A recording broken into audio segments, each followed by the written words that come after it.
Bismillahirrahmanirrahim. Acara program bincang pendanaan bidang kebudayaan Banda Aceh Sabtu 3 Juni 2023 dimulai. Puji syukur kehadirat Allah Subhanahu wa taala dan salawat kepada Rasulullah tidak putus kita selalu ucapkan.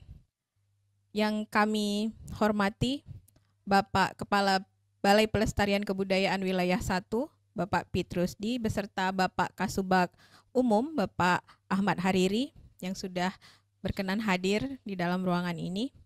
Yang kami muliakan para narasumber yang juga sudah berhadir di dalam ruangan ini. Kepada Bapak Alex Sihar, selamat datang Bapak di Banda Aceh. Senang sekali Bapak bisa meluangkan waktu untuk kami bersama teman-teman komunitas budaya yang ada di Aceh.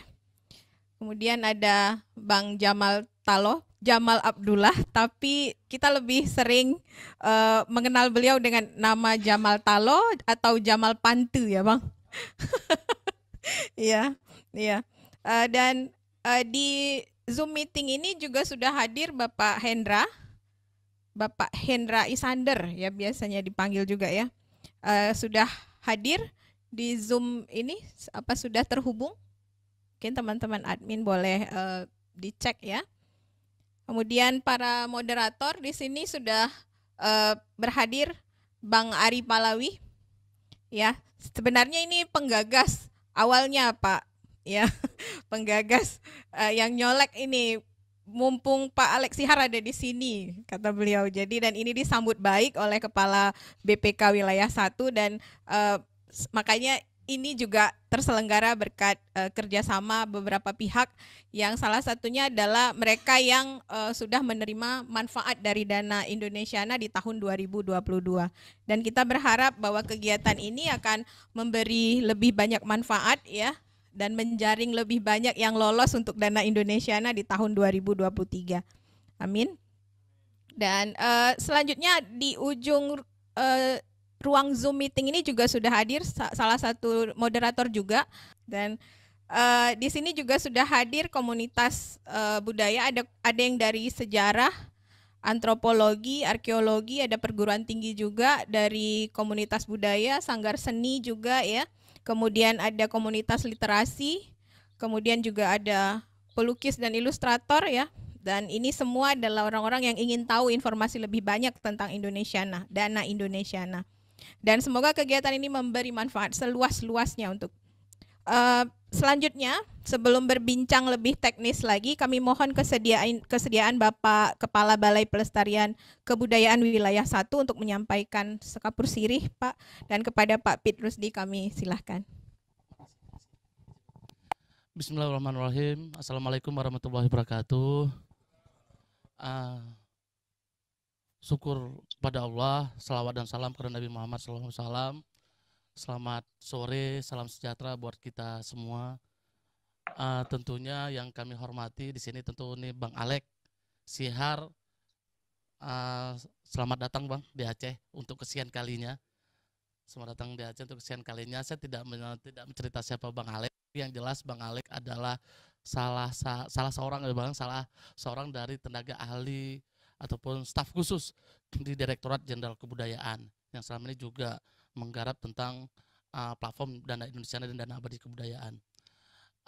Terima kasih juga kepada para narasumber, ini ada Bang Jamal juga Bang Hendra yang juga ini salah satu alumni dari penerima manfaat dari Dana Indonesia tahun 2022, dan juga di sini kami juga menghormati nih Bang Ari Palawi, ini penggagas tadi udah dibilang Kak Esi, ini Bang diinisiasi oleh komunitas seni Johar Genta Seni Johari, Bang. Jadi memang gagas Bang, hari ini kita dadakan pekerjaan kita 3 hari langsung jadi, dapat info Abang di sini, ya udah kita sambil ya culik Abang lah bahasanya gini, langsung jadi. Sebenarnya kita juga punya yang sama untuk menyampaikan kepada masyarakat. Terima kasih, kami juga mohon maaf atas persiapan yang sangat dadakan ini kepada Bapak Ibu semuanya, dan terima kasih sekali lagi kepada Bang Ari dan tim, semua nggak bisa kami sebutkan satu persatu. Terima kasih KSI dan kawan-kawan dari Pokja Kemitraan yang sudah memfasilitasi ini, semoga ini bisa bermanfaat buat kita semua. Mungkin itu saja yang bisa kami sampaikan. Wabillahi taufiq wal hidayah. Wassalamualaikum warahmatullahi wabarakatuh. Bismillahirrahmanirrahim. Assalamualaikum warahmatullahi wabarakatuh. Waalaikumsalam warahmatullahi wabarakatuh. Biar langsung clear bahwa kita jangan terlalu formal ya. Biar saya juga bisa lihat ini yang teman-teman di Zoom ini. Ya, sementara saya belum terkenal, belum diperkenalkan. Baiklah, saya perkenalkan dulu sohib baru saya dari Lampung ini, Bu Eli. Jadi kebetulan saya juga alumni di program ini untuk tahun 2022 dan saya keliling Sumatera, Pak. Alhamdulillah. Uangnya besar sekali, 250 juta. Nah, insya Allah ini mudah-mudahan bisa kita manfaatkan. Nah, di perjalanan pulang saya ketemu dengan Bu Eli. Kebetulan kami berjumpa dengan Bupati Krus Selatan. Nah, tugas saya mencari persaudaraan kesenian kita Sikambang yang ada di Pulau Banyak. Alhamdulillah sampai ke Muaro Jambi. Nah, jadi untuk agar kita tidak terlepas ya, karena harapan kita tetap ada silaturahmi yang berkelanjutan, saya undang di sini Bu Eli Darmawanti yang kebetulan adalah Ketua Harian Dewan Kesenian Pesisir Barat Lampung. Nah, Bu Eli Darmawanti biasa dipanggil dengan Wu Eli. Wu Eli ya. Nanti kita tanya artinya apa nih. Kelahiran Pesisir Barat Kui 25 Desember tahun 75, sebaya sama saya. Ketua Harian Dewan Kesenian Pesisir Barat Lampung, peraih hadiah sastra, ini bahasa Inggris nih, Rancage Award 2021 untuk buku kumpulan untuk Rencage Pak. Oke. Ya, bahasa tahun Sunda. 2021 untuk buku kumpulan puisi Lampung berjudul Dang Miwang Niku Ading. Nah, itulah sosok beliau. Dan satu lagi mungkin yang akan saya perkenalkan, yang pasti narasumber utama kita nih. Oke, ketika kita mau bicara soal Dana Indonesiana, maaf saya mesti mundur sedikit dulu gitu tentang kenapa Dana Indonesiana ada gitu ya. Kenapa Dana Abadi Kebudayaan ada.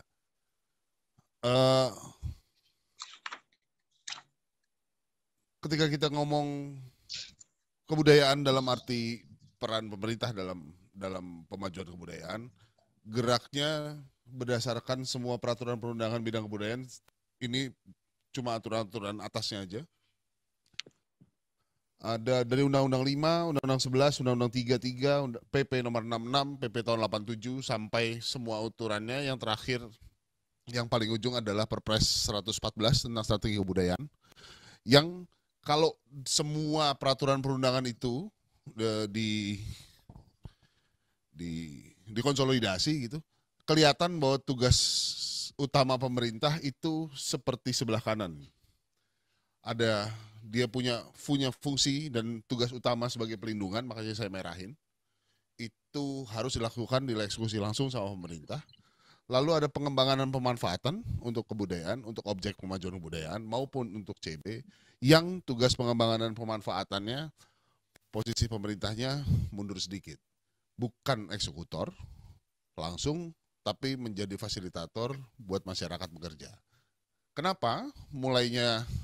Kenapa berpikirnya seperti itu, atau kerangka pikir besarnya dalam peraturan perundangan ini seperti ini? Karena disadari penuh dari awal bahwa kebudayaan itu dimiliki, dijalankan, dihidupi oleh masyarakat. Pemerintah nggak ngerti apa-apa soal kebudayaan. Pemerintah adalah perangkat tata kelola negara yang ditujukan untuk bisa running keseluruhan. Kebudayaan di lain sisi adalah milik masyarakat, dilakukan secara mandiri sama masyarakat.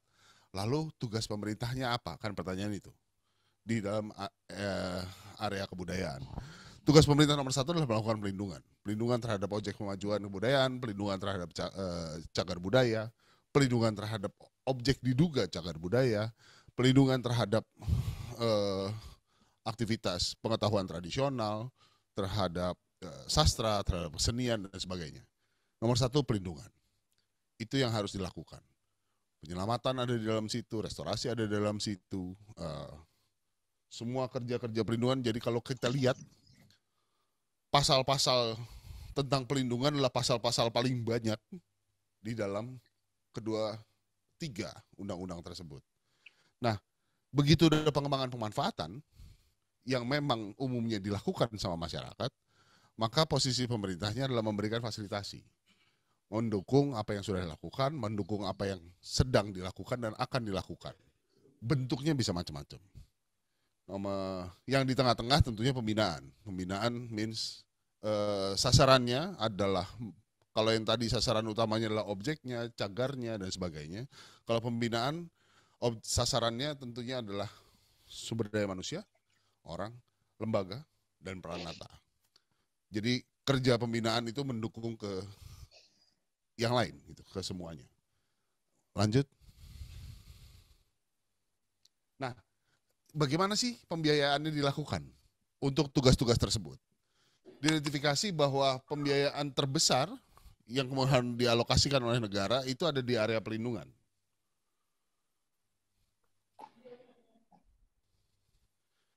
Biasanya begitu udah pemanfaatan, apalagi yang paling ujung, yang bermain, yang beredar, yang berhubungan langsung adalah pembiayaan berasal dari masyarakat langsung.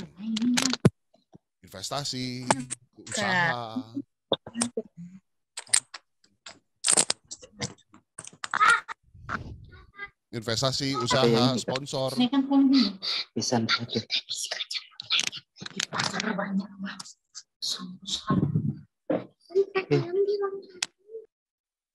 Oke. Investasi, usaha, sponsor, apapun, bentuk dana publik lain gitu. Sekarang lagi marak juga arisan, apa namanya Pak? Crowdfunding ya istilahnya, lagi marak kata-kata crowdfunding gitu, crowdsourcing, crowdfinancing gitu. Ya kalau kita terjemahin bahasa Indonesia arisan gitu ya. Nah, iya ya. Ya sama aja kan mekanismenya kan, orang saweran gitu. Itu ada di sebelah sana. Nah, misalnya ketika kita ngomong apa ya contohnya, objek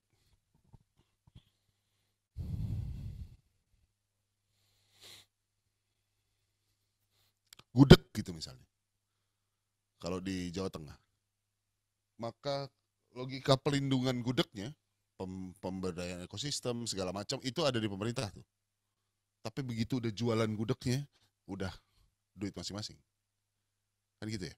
Tapi yang sana umumnya nggak bisa jalan dengan baik kalau yang sini nggak disiapin. Kan gitu. Kerangka besarnya. Nah, di antara keduanya itu ketemu di tengah tuh. Di tengah yang crossing antara uang dari alokasi budget, state budget gitu ya, alokasi APBN atau APBD dengan semua pembiayaan lain yang di luar dari negara. Itu biasanya bentuk yang di tengah tuh itu adalah kegiatan-kegiatan yang penting, kegiatan-kegiatan yang banyak dilakukan oleh banyak inisiatif, kegiatan yang penting. Dia biasanya sifatnya pioneering, dia bisa nyoba-nyoba. Ada kemungkinan belum established, belum terjadi pembentukan market atau pembentukan pasar yang baik. Belum terjadi needs yang besar dari masyarakatnya. Dan itu dibutuhkan, fase yang seperti itu dibutuhkan oleh kerja-kerja kebudayaan, kerja-kerja kesenian gitu. Itu di tengah sini nih. Biasanya dia butuh dukungan lain. Sehingga eksperimentasi bisa dilakukan. Misalnya, kalau kita bicara konser musik gitu ya, apalah konser musik yang pop, Java Jazz gitu, yang pop gitu ya. Atau kemarin lah yang lagi rame luar biasa itu Coldplay gitu. Jelas nggak butuh APBN buat apaan. Dia jualan yang itu aja orang rebutan, ya nggak? Jualan tiket aja rebutan. Tapi ketika kita ngomong eksperimentasi, nyoba komposisi baru antara musiknya Bjork sama Rapai Pase, kan itu ada di sini nih. Eksperimentasi kan, nyoba, ngetes, menghasilkan cara-cara baru, menghasilkan perspektif baru dan sebagainya. Udah bisa jualan tiket? Belum tentu. Ada kemungkinan untuk gak bisa jalan? Iya. Ada kemungkinan buat gagal? Sangat. Tapi dia membuka opsi-opsi baru. Dia membuka kemungkinan expanding dari kebudayaan-kebudayaan, kan itu ya. Nah, pertemuan-pertemuan itu biasanya sulit buat dapat dari sana, tapi juga sulit dapat dari sini. Itu yang kemudian kita pikirkan sebagai, wah ini nih yang perlu didukung. Bentuk-bentuk eksperimentasi, pengembangan, pemanfaatan yang nggak mudah juga gitu untuk bisa mendapatkan pendukungan atau revenue stream langsung dari apa yang ada di publik. Kurang lebih, nanti kita bisa ngobrol lebih panjang, tapi kurang lebih nangkep ya. Yang ditujukannya buat apa gitu, si dana abadi kebudayaan. Lanjut. Nah, di strategi kebudayaan, di Perpres 114 2022 juga dinyatakan bahwa ada tugas untuk ini. Perpres tidak hanya menugaskan kepada pemerintah, tapi menugaskan kepada seluruh stakeholder, termasuk pemerintah. Penyediaan ruang keragaman ekspresi budaya dan interaksi untuk penguatan kebudayaan yang inklusif. Jelas. Ini hasil dari Kongres 2018 yang dijadikan Perpres 2022. Dan pelindungan dan pengembangan nilai ekspresi dan praktik kebudayaan tradisional. Pengembangan dan pengelolaan kekayaan budaya untuk penguatan Indonesia di dunia internasional. Jadi udah juga punya tugas untuk ngomong mempengaruhi peradaban dunia. Terus pemanfaatan OPK untuk peningkatan kesejahteraan masyarakat, pemajuan kebudayaan melalui keanekaragaman, melindungi keragaman hayati dan ekosistem, lalu reformasi kelembagaan dan penganggaran kebudayaan, yang tadi kita omongin, dan posisi pemerintah sebagai fasilitator pemajuan kebudayaan. Ini adalah bentuk perintah terakhir dari apa yang harus dikerjakan. Lanjut. Nah, sebenarnya upaya untuk membentuk dana abadi itu udah dimulai sejak diketoknya Undang-Undang 5 karena ada pasal yang memerintahkan untuk dibikin. Waktu itu di pasal 49 itu memerintah untuk membuat dana perwalian kebudayaan yang kemudian kita terjemahkan sebagai dana abadi. Lalu hampir setahun kemudian di Kongres juga dikasih penekanan berikutnya. Membentuk dana perwalian kebudayaan guna memperluas akses pada sumber pendanaan dan partisipasi masyarakat dalam pemajuan kebudayaan. Spesifik langsung. Dia nggak boleh untuk membiayai kerja pemerintah, dia hanya boleh untuk membiayai kerja-kerja inisiatif publik. Spesifik langsung. Jadi gambarannya kayak tadi, oke, yang pelindungan udah urusannya pemerintah, APBN, begitu sana dia harus di tengah tuh. Harus berdasarkan inisiatif masyarakat. Lanjut. 11 Desember 2018 Pak Jokowi mulai menyatakan kejelasannya untuk mulai ditanam tahun 2020 2 triliun mulai ditanamnya 2020. Jadi habis 2018 ini berproses sama Kementerian Keuangan, kemudian mulai ditanamnya tahun 2020 2 triliun kalau nggak salah. Kemudian nambah 1 triliun setahun kemudian 2022, di akhir 2022 ditambahin 2 triliun. Jadi sekarang dana pokoknya dana abadi kebudayaan itu 5 triliun rupiah yang dikelola sama Kementerian Keuangan. Lanjut. Nah, tujuannya juga jelas. Penjamin keberlanjutan. Jadi semua kegiatan-kegiatan yang sifatnya pengembangan pemanfaatan inisiatif dari masyarakat didorong untuk memiliki sustainability. didorong untuk memiliki keberlanjutan, nggak berhenti sebagai event. Gitu. Lalu gimana? Lalu apa?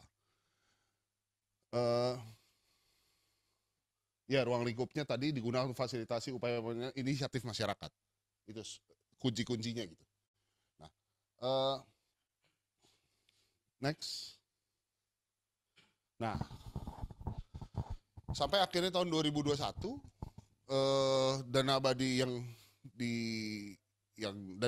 yang dimasukin, ditanamkan itu sejak 2020 itu, menurut Perpres 111 tahun 2021 itu ada 4 dana abadi yang dikelola oleh Perpres ini. Dana abadi pendidikan, dana abadi perguruan tinggi, dana abadi riset, dan dana abadi kebudayaan. Sekarang tahun ini masing-masing portofolionya dana abadi pendidikan tuh dana pokoknya udah 100 segituan, 110 triliun dana pokoknya. Dana abadi perguruan tinggi itu 12, dana abadi 12 triliun, dana abadi riset tuh 10 triliun, dana abadi kebudayaan 5 triliun. Jadi dana abadi kebudayaan paling kecil tuh dari 4 portfolionya di Perpres 111. Siapa sih yang ngelola ini? 4 dana abadi ini. Jadi totalnya 134 triliun kalau nggak salah, dana pokoknya. Tapi ini dana pokok ya. Dana pokok tuh nggak pernah boleh dipakai. Dana pokok itu ditanam, yang dipakai adalah hasilnya. Dan hasilnya dikelola oleh Perpres 111 itu dibelah 2. Semua pengelolaan dana pokok, dana abadinya, itu adalah tugas Kementerian Keuangan. Tapi semua program layanannya yang dihasilkan dari dana abadi tersebut itu harus dikelola oleh Kementerian Teknis. Jadi untuk dana abadi pendidikan, yang muterin duitnya gitu, yang mengelola keuangannya adalah Kementerian Keuangan, tapi buat pelaksanaan programnya dalam bentuk beasiswa segala macam itu Kementerian Kemendikbudristek sama Kemenak, karena semua sekolah yang di bawah Kemenak. Dana abadi perguruan tinggi dikelola, program layanannya dikelola oleh Kemendikbudristek. Dana abadi riset itu pengelolaan program pemanfaatannya oleh Kemendikbudristek dan BRIN. Dan dana abadi kebudayaan itu pengelolaan programnya itu oleh Kemendikbudristek. Nah, dari keempatnya yang punya mekanisme kerja langsung melibatkan stakeholder dari awal itu cuma dana abadi kebudayaan. Karena posisi yang disuruh sama undang-undang dan disuruh sama strategi kebudayaan. Posisi pemerintahnya fasilitator. Yang ngerti kebudayaan adalah publik, masyarakat. Oke. Maka Kemendikbud kalau di Kementerian Keuangannya itu yang mengelola dananya adalah LPDP, duitnya. Program layanannya di Dana Indonesia di bawah Kemendikbudristek. Nah, di Dana Indonesia dari awal udah melakukan mekanisme pelibatan pemangku kepentingan dengan membentuk Dewan Pengarah Program. Dewan Pengarah Program nih para dewa-dewa yang yang mengerti secara lebar gitu, dan kemudian bisa membantu membentuk kategori-kategori layanan sesuai dengan kebutuhan masyarakat. Lalu kita punya komite seleksi substansi yang bersifat independen. Semuanya ini terdiri atas para ahli bidang kebudayaan, seniman, profesional, dan penggerak masyarakat bidang kebudayaan yang posisi pemerintahnya jadinya administratur, fasilitasi administrasi. Secara substansi semuanya dilakukan oleh pemangku kepentingan sendiri. Jadi bentuk program segala macam itu mereka menentukan. Bagaimana diseleksi, teman-teman sendiri yang menentukan. Nah, itu mekanisme yang kita jalan. Jadi ini mungkin mekanisme pelibatan stakeholder pertama di dana abadi di Indonesia. Di luar 4 itu kan Indonesia punya dana apa ya? Dana abadi perubahan iklim. Kita punya dana haji, itu kan bentuknya mirip. Cuma duitnya bukan dari APBN, duitnya dari masyarakat langsung. Kita punya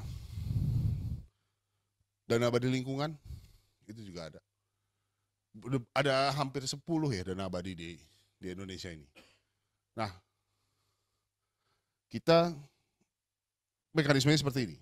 Jadi semua uang dikelola sama mereka, sama Kementerian Keuangan, semua program dikelola sama Kemendikbudristek. Lanjut.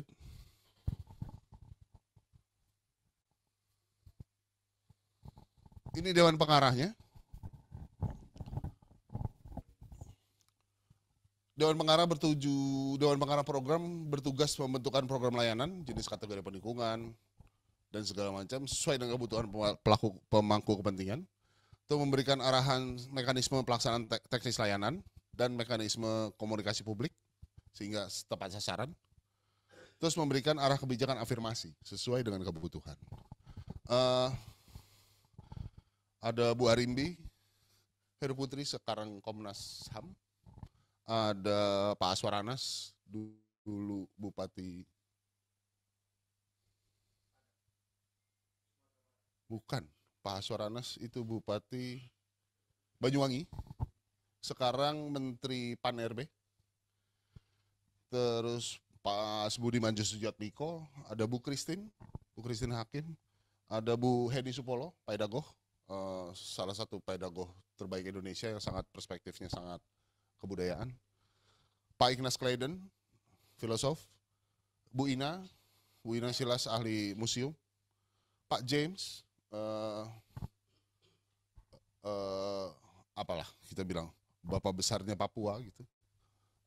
Bu Kamala Chandra Kirana, sekarang Komnas Perempuan ya, perempuan. Bu Lili Yulianti Farid baru meninggal 2 bulan yang lalu. Ahli sastra, ahli pertunjukan, hubungan internasional, base-nya di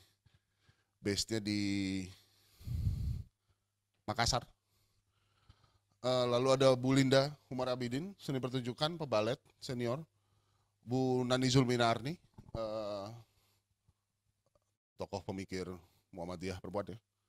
Terus Bu Neng Dara Afia, sekarang Bu Neng Dara apa? Selain tokoh NU dia itu apa? Pengajar di UIN Jakarta ya, dan juga anggota Badan Standarisasi Nasional Pendidikan Non Formal kalau nggak salah, Bu Neng Dara. Ada Pak Riki Pesik, perspektif kreatif ekonomi. Lalu Pak Sangkot Marzuki, senior researcher, ketua IP ya, Asosiasi Ilmu Pengetahuan Indonesia. Jadi hampir semua perspektif kebudayaan cukup jadi mereka nih yang terus berantem, terus berdiskusi untuk membentuk kategori-kategori yang tepat gitu, dan harus dilakukan dengan cara apa. Yang kami lakukan di Indonesia adalah selalu mengajak mereka rapat dan mengajukan, gimana kalau begini, gimana. Tapi semua prosesnya dilakukan sama mereka, proses pengambilan keputusan. Lanjut. Ini kita coba pertama kali bukan pakai duit dana abadi, tapi pakai duit APBN. Kita ngetesnya untuk mencoba metode waktu itu yang pengen dilakukan. Begini hasilnya, 196 penerima manfaat, tapi terlalu barat, semuanya di barat. Papua nggak ada, Ambon cuma 1, Sulawesi semuanya ngumpul di selatan, hampir nggak ada. Dari sini mulai kelihatan nih, jomplangnya akses, jomplangnya pengetahuan, jomplangnya antara barat sama timur.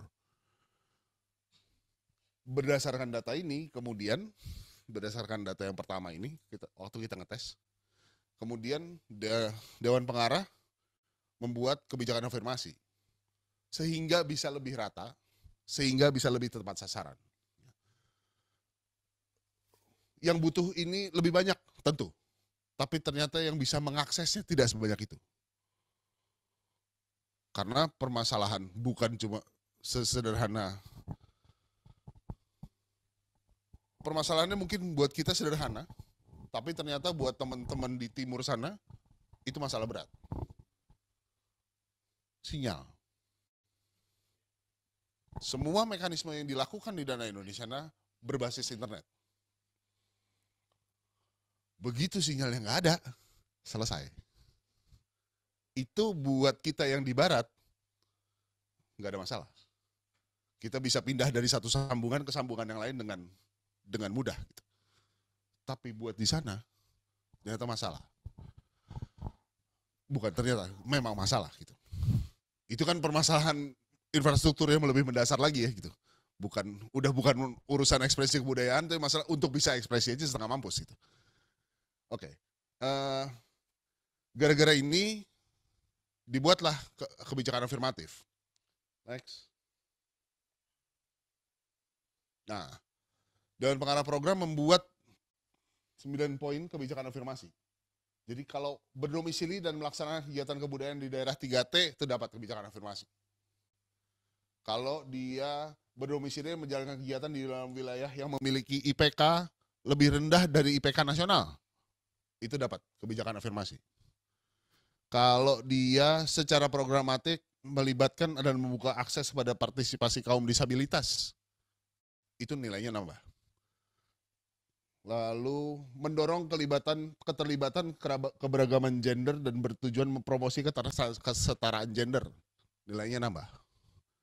Kalau dia melibatkan lansia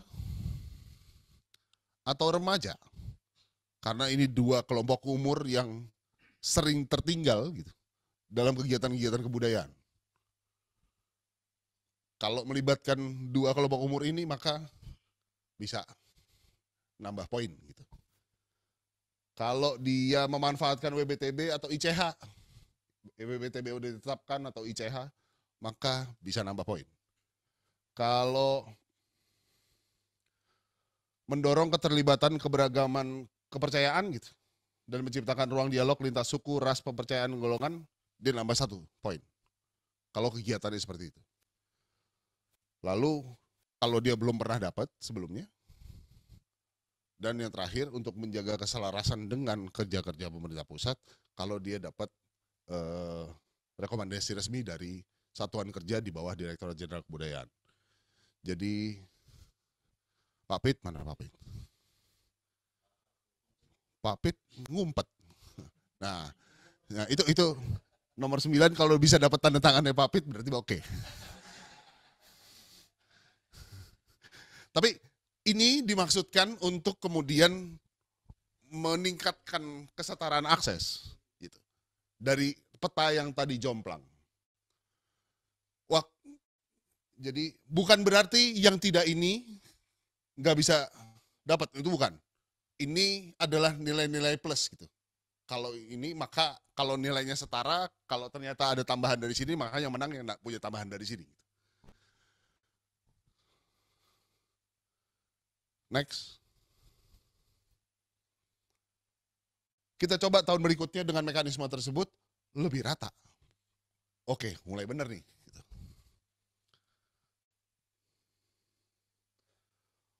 Makin rata, mulai benar nih.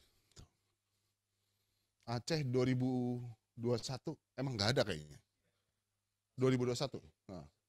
Ya FBK, emang nggak ada. Ini kita ngetes waktu itu, kita ngetes metode tahun 2021. Nah, kita beneran baru pakai duit dana abadinya itu 2022. Next. 300 dari 132 langsung naik jadi 300 penerima. Lebih rata tapi masih jomplang. Timurnya jomplang tuh sebenarnya daripada barat. Aceh 11. Jamal nih salah satunya. Sumatera Utara 13, Sumatera Barat 17. Jadi sebenarnya oke, konsentrasi di sini udah bagus, tapi di sananya makin kurang. Tapi paling enggak Nusa Tenggara Barat 20, Nusa Tenggara Timur 21 mendingan dibanding sebelumnya. Kurang lebih petanya kayak gini nih. Yang mesti dikurangin malah yang dari tengah tuh.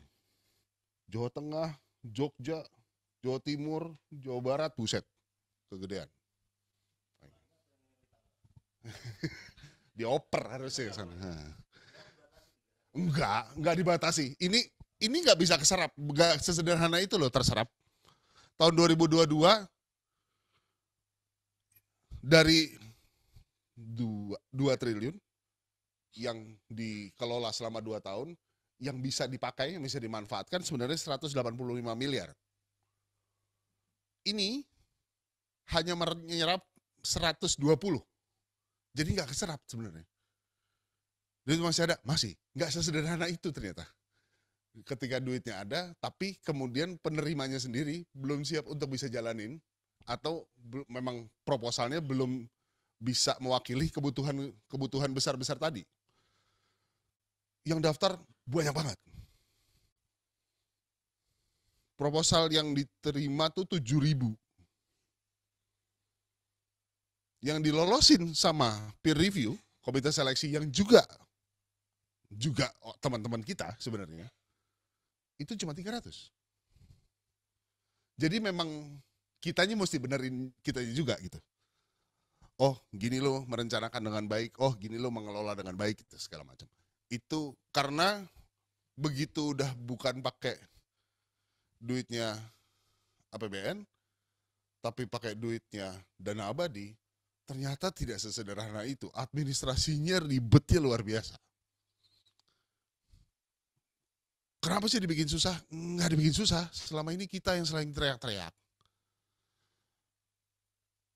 Ini duit dikorupsi banyak orang. Begitu kita mesti tanggung jawab duit publik, tuh rasain. Iya, tanda tangannya mesti segitu banyak. Iya, pembuktiannya harus seperti itu. Gitu. Segitu rumit ya karena kita pakai duit publik. Gitu. Memang serumit itu untuk memastikan bahwa duit pajaknya ini duit pajak rakyatnya ini dimanfaatkan oleh kita dalam mengembangkan dan memanfaatkan kebudayaan dengan benar dan baik. Jadi kitanya juga maksudnya baik pemerintah bidang kebudayaan maupun stakeholder juga lagi belajar juga saat ini bagaimana mengadminister ini dengan baik. Tahun 2022 tuh nggak keserapnya 60-an ya. Tidak seperti APBN yang 60-nya kemudian balik lagi, dikembalikan ke negara. Ini 60-nya tetap bisa kita pakai. Jadi tahun ini yang bisa dimanfaatkan 230 sekian miliar. Tahun lalu cuma 185 aja keserapnya sedikit. Sekarang lagi 235. Kita mudah-mudahan kita bisa lebih dari 2 kali lipat tahun ini.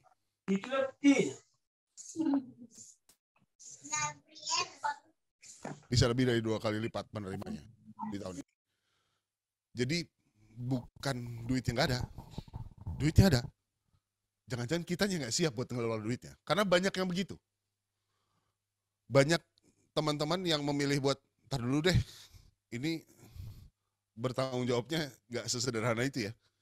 Itu ntar dulu, mendingan kami rapihkan dulu internal sehingga siap untuk bisa menerima uang ini. Oke, lanjut. Siapa sih yang nerima? Ada 3 pengelompokan besar. 1, jenis penerimanya. 1, perseorangan. 2, kelompok atau komunitas. Ini perseorangan juga bisa mencakup sampai maestro gitu ya. Kalau maestro kita jauh lebih spesifik ya. Tapi begitu kita ngomong kelompok komunitas adalah kumpulan, ya ini praktek kita sehari-hari sebenarnya. Komunitas, kelompok, sanggar, segala macam ini praktek kita sehari-hari. Yang ketiga adalah satu lagi. Next. Lembaga. Institusi.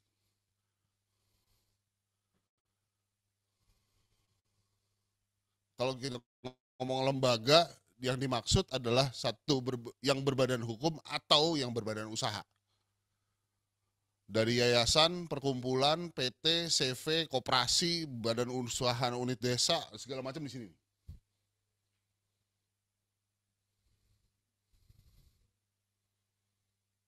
Baik PKP, non PKP, bisa mengajukan di sini. Ini mencakup juga asosiasi profesi, mencakup juga pengelola ruang budaya, pengelola museum swasta, pengelola jadi yang disebut pengelola ruang budaya adalah lembaga yang bergerak bidang kebudayaan yang mengelola sarana dan prasarana ruang budaya berwujud fisik. Jadi yang dia punya pengelolaan fisik, namun tidak terbatas pada museum, kawasan, situs, struktur cagar budaya, ruang pertunjukan, ruang pameran, galeri, studio, workshop, bengkel, atau ruang interaksi kebudayaan lainnya. Kreatif, hub, segala macam ini bisa. Jadi jenis penerimanya ada 3 ya. Ada yang bentuknya institusi, yang memang sudah badan usaha atau badan hukum, dan nggak berhenti cuma sampai, nanti prasyaratnya nggak akan berhenti cuma sampai akte pendirian yang lewat notaris, nggak akan sampai situ. Ini mesti ada surat pengesahan dari Kumham, mesti kayak gitu tuh. Kalau yang bentuknya PT, NIB-nya harus jelas, KBLI-nya yang kayak gitu. Jadi ini terdengar paling ribet gitu, tapi paling aman. Ya kan? Karena bentuknya institusi. Jadi nanti kita masuk ke kategori buat yang gede-gede. Buat yang gede-gede akan biasanya ditutup hanya buat yang ini. Lembaga. Kalau boleh mundur 1. Sementara kalau di perseorangan iya penerimanya perseorangan. Ini sesederhana punya NIK kali ya. Iya, soalnya kemarin kami mengajukan program kategori baru gitu ke Dewan Pengarah. Boleh nggak kita juga memberi dukungan pada yang bukan orang Indonesia?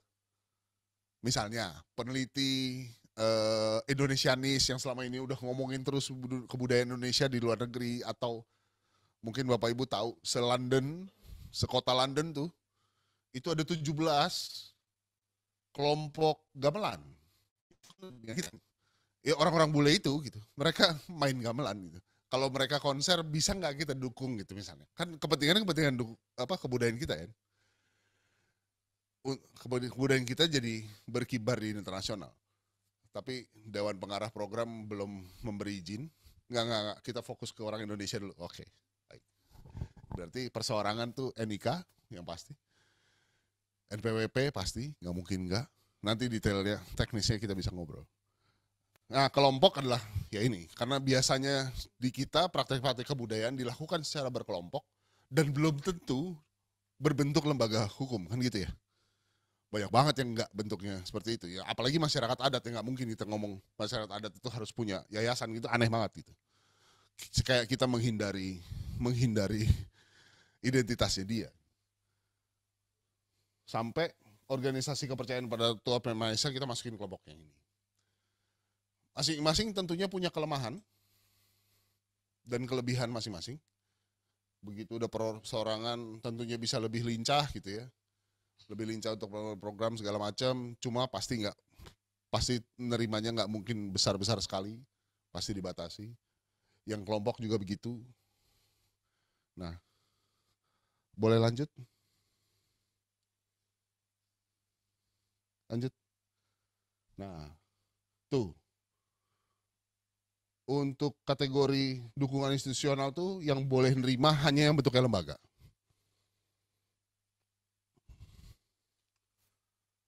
Kalau maestro bisa apapun, perdagangan publik bisa apapun. Untuk sinema mikro yang boleh nerima hanya kelompok komunitas sama lembaga. Lalu ada kegiatan strategis itu hanya lembaga. Yang lainnya bisa, semuanya yang lain.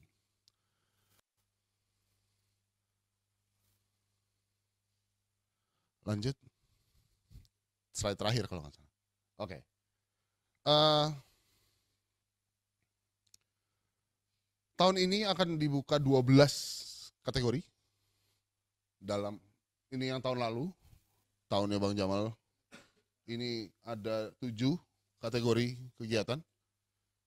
Di 2023 akan dibuka dalam 2-3 minggu ini akan dibuka 12. Dukungan institusional ditujukan buat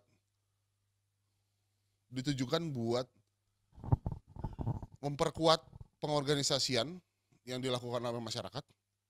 Dukungan institusional itu fokusnya pada meningkatkan tata kelola si organisasi. Ini dapatnya bisa 3 tahun berturut-turut. Jadi dapat tahun ini, dapat tahun berikutnya, dapat dengan evaluasi tentunya. Itu bisa sampai 3 tahun. Dengan asumsi selama 3 tahun itu dibantu bareng-bareng untuk mencari skema sustainability dan skema regenerasi yang baik untuk organisasi tersebut. Jadi custom. Kenapa? Khusus kali ini karena banyak sekali kelemahan kita di dunia kesenian, dunia kebudayaan, itu malah bukan masalah bikin karyanya, tapi di manajemen organisasi. 2 maestro ini turunan dari belajar bersama maestro, kalau teman-teman tahu di program-program sebelumnya, ini ditujukan kepada maestro, uangnya atau pendukungannya ditujukan kepada maestro untuk bisa membuat program yang melibatkan anak sekolah, melibatkan masyarakat sekitar, sehingga pengetahuannya dia bisa terus tersebar ke masyarakat. Lalu ini yang bentuknya fasilitasi. Yang kedua yang program layanan produksi kegiatan kebudayaan, itu kategorinya ada 3, sama seperti tahun lalu. Ada pendayagunaan ruang publik, difokusin buat yang outputnya bentuknya pertunjukan, outputnya bentuknya pameran, outputnya bentuknya festival, outputnya bentuknya ritus, outputnya bentuknya acara gitu besar, yang didorong untuk menggunakan ruang-ruang publik yang ada di setiap daerah. Niatnya dukungan ini membuat ruang-ruang publik itu menjadi ruang-ruang kebudayaan, ruang interaksi yang dilakukan oleh masyarakat sekitar. Itu pendayagunaan ruang publik. Sinema mikro lebih spesifik. Ini membuat ruang-ruang publik yang berbasis pada audiovisual. Ya ini nih. Sinema mikro ya ini nih. Ini banyak diakses sama teman-teman komunitas film, diakses sama teman-teman sanggar gitu. Sehingga ruang-ruangnya mereka bisa menjadi ruang-ruang audiovisual, diskusi yang berbasis ini sama seperti ini. Pengennya untuk memperbanyak akses konten-konten kebudayaan di luar segala macam yang ada di luar sana. Dan kita percaya bahwa metode saat ini bentuk atau medium audiovisual adalah medium paling efisien untuk didistribusikan. Gampang banget. Kita nyebarin video 5 menit aja bisa lewat WhatsApp gitu. Nyebarin pemain serunai kan nggak sesederhana itu ya Pak. Tapi begitu bentuknya udah video gitu gampang banget gitu kemana-mana. Nah makanya kita juga mesti punya dukungan sehingga ruang-ruang untuk itu jadi semakin banyak. Lalu ada kegiatan strategis. Kegiatan strategis ini mungkin satu-satunya yang tidak dibuka pendaftarannya. Kegiatan strategis ini dikurasi dari awal sama tim kurator independen. Tadi bagian dari komite seleksi. Melihat pada kegiatan-kegiatan atau aktivitas-aktivitas yang secara organik sudah dikerjakan oleh masyarakat selama ini hitungannya puluhan tahun semua penerimanya, literally puluhan tahun. Posisinya sangat penting dalam perkembangan ekosistemnya dan punya masalah dalam keberlanjutan. Misalnya penerima pertamanya kegiatan strategis ini IDF, Indonesian Dance Festival. Indonesian Dance Festival itu umurnya 30 tahun, 31 sekarang, 31 tahun. Dilakukan terus-menerus setiap tahun. Tapi udah umurnya 31 tahun, Bu Maria, pendirinya IDF, pendirinya Indonesian Dance Festival, itu setiap tahun masih ngeteng-ngeteng proposal gitu kemana-mana buat penyelenggaraan festival tersebut. Berarti kan ada yang salah ya? Masa nggak punya sistem yang baik gitu untuk pengelolaan keuangan? Mungkin masalahnya bukan ada yang salah, tapi masalahnya mungkin pengetahuannya kurang itu segala macam. Nah, ini yang pengen di dukung lewat kegiatan strategis. Kegiatan-kegiatan yang dinilai sangat penting, sangat berpengaruh bagi ekosistemnya masing-masing, tapi juga vulnerable untuk segera kalau ada apa-apa hilang nih kegiatan. Lalu di produksi media yang outputnya adalah medium gitu, adalah dulu namanya dokumentasi karya atau pengetahuan maestro, sekarang diperlebar sedikit jadi dokumentasi karya pengetahuan maestro atau OPK rawan punah, ditujukan untuk upaya mencatat, menginventarisasi kekayaan pengetahuan atau karya atau OPK rawan punah yang ada di publik. Banyak yang menerima ini dari zaman FBK, kayaknya dari Aceh. Terus ini outputnya objek pemajuan kebudayaan, penciptaan karya kreatif inovatif, ya ini beneran karya gitu. Ini nomor 6 tuh outputnya bisa apapun tuh, bisa pameran, bisa buku, bisa website, bisa film, bisa segala macam. Bentuk inventarisasi. Penciptaan karya kreatif inovatif, iya tentunya. Ini bentuknya bisa apapun. Sampai teknologi juga bisa. Lalu ini yang baru di launching sama Mas Menteri 2 minggu lalu di Cannes. Dana pendamping karya untuk distribusi internasional. Dan dana pendamping karya untuk stimulan karya unggulan. Ini sebenarnya kerangka besarnya adalah match funding. Jadi diterjemahinnya dana pendamping karya. Matching fund, jadi disamakan. Prasyaratnya cukup berat.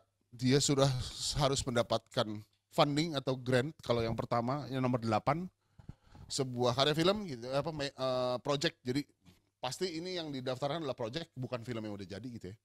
Project, prasyaratnya sudah harus mendapatkan international grant dulu. Yang jumlah grantnya internasional itu yang kemudian di-matchingkan jumlahnya dari dana Indonesia. Jadi kalau dapat dari sebuah project film dapat 130.000 US dollar dari IMDA Singapura, maka dana Indonesia akan matchingin 130.000 dolar buat matching fundnya untuk karya tersebut. Jadi prasyaratnya cukup berat karena harus ada grant internasional dulu dan ada kami punya list of eligible grants untuk juga menjaga kesahihan keuangannya. Ntar kalau kita sembarangan tiba-tiba ada proyek yang didukung duit cuci uang oligarki Rusia gitu, mampus kita Pak. Tanggung jawab duit dari sininya setengah mampus gitu kan. Jadi daftar eligible grants-nya juga jadi penting gitu. Duitnya dari siapa, dari institusi mana, dari luar gitu. Nah sebaliknya dana pendamping karya untuk stimulan karya unggulan ini matching fund juga, tapi yang dari sponsor dalam negeri, lokal atau dari investasi gitu. Jumlah match fundnya diberikan oleh Dana Indonesia. Nah, 2 ini, yang pertama maksudnya untuk mendorong exposure karya Indonesia di dunia internasional. Biasanya kalau udah dapat international grant atau international investment, maka dia udah pasti akan dipresentasikan di luar negeri kan gitu ya. Maka kita dukung. Bisa film 3 yang dibuka untuk dana pendamping karya untuk distribusi nasional. Film cerita, film dokumenter, film pendek, animasi gitu. Pertunjukan, seni pertunjukan, karya seni pertunjukan, teater, musikal, musik, segala macam. Yang terakhir karya terbitan, sastra, komik, sampai kaji non formal mungkin ya, bidang kebudayaan non formal karya akademik bagian kebudayaan. Tapi kan prasyaratnya jelas ya. Prasyaratnya misalnya kalau buku ini udah mendapatkan kontrak dari penerbit asing. Nah itu kita bisa tuh dukung. Jadi prasyaratnya berat nih kalau yang dua ini. Karena tujuannya memang dorong ke pasar. Dorong untuk bisa ekspos internasional dan segala macam. Kalau yang belum punya itu semua bisa mengakses lewat penciptaan karya kreatif inovatif maupun yang atasnya, yang lain. Lalu seperti tahun lalu ada kategori kajian. Ini buat riset, buat penelaahan, buat kajian, buat reviews. Berbeda dengan penelitian yang di BRIN maupun penelitian yang di dana riset gitu ya, dana abadi riset, yang semuanya akademik, kita boleh nggak akademik. Meskipun kajian bukan berarti harus outputnya akademik. Lalu afirmasi, kegiatan prioritas ini, dan kategori khusus nih, urusan dari Dewan Pengarah, saya pengen difokusin pada yang kebutuhan-kebutuhan emergency gitu, misalnya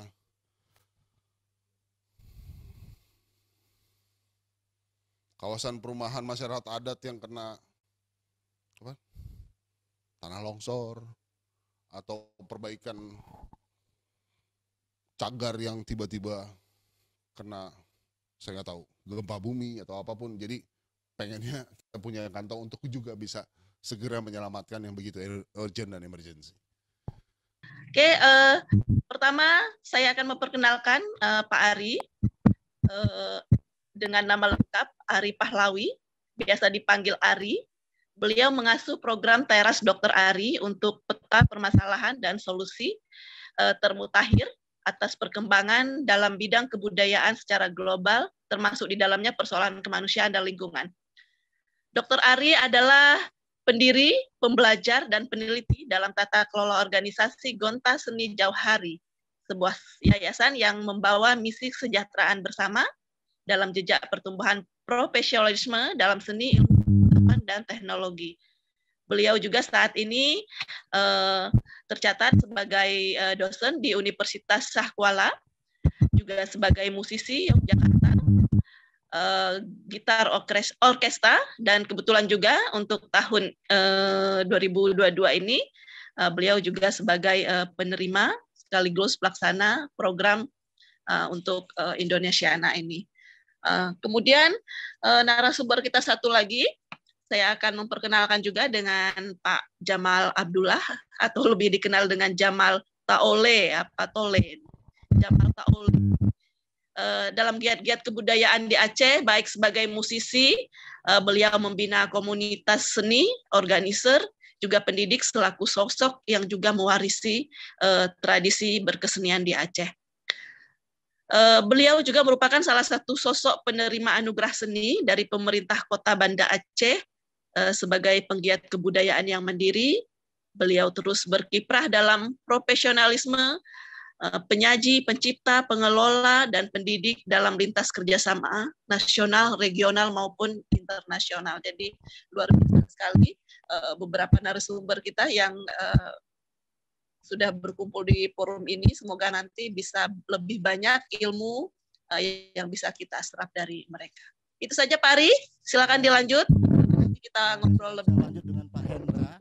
Pak Hendra dari Jakarta, beliau sangat intensif dalam kerja-kerja penelitian dan pengabdian kepada masyarakat bersama berbagai pihak pemerintah, swasta, dan masyarakat langsung untuk upaya-upaya pembangunan yang berkelanjutan dalam bidang sosial, humaniora, khususnya budaya.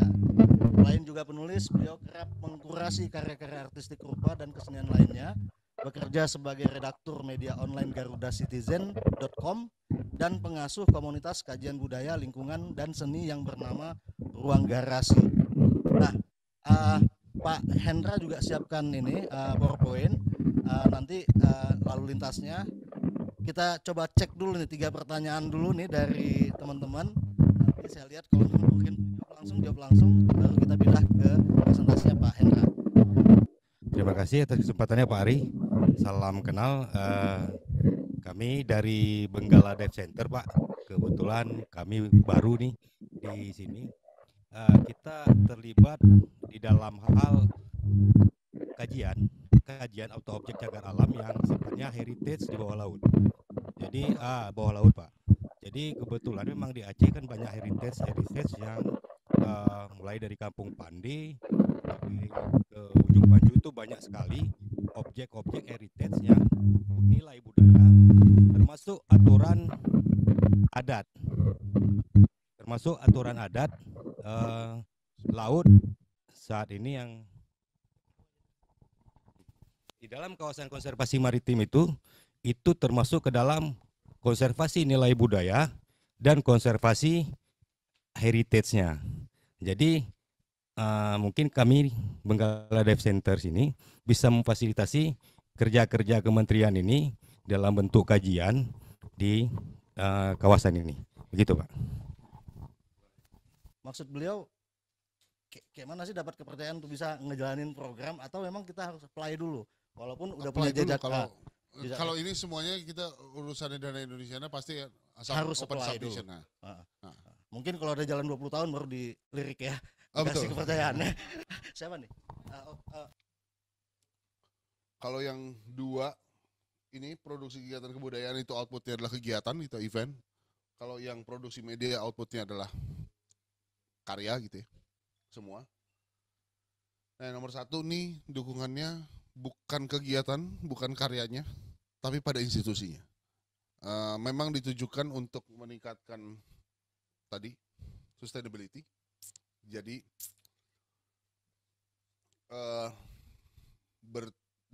difokuskan memang untuk mencari. Jadi kita tahu itu nggak mungkin dilakukan dalam waktu mudah, dalam hal yang mudah ya. Mencari bentuk pengorganisasian apa yang cocok, yang efektif, yang melibatkan banyak orang gitu, yang tetap lincah tapi juga bisa bekerja banyak kan gitu ya. Itu kan pilihan-pilihan yang banyak harus dipilih sama organisasi.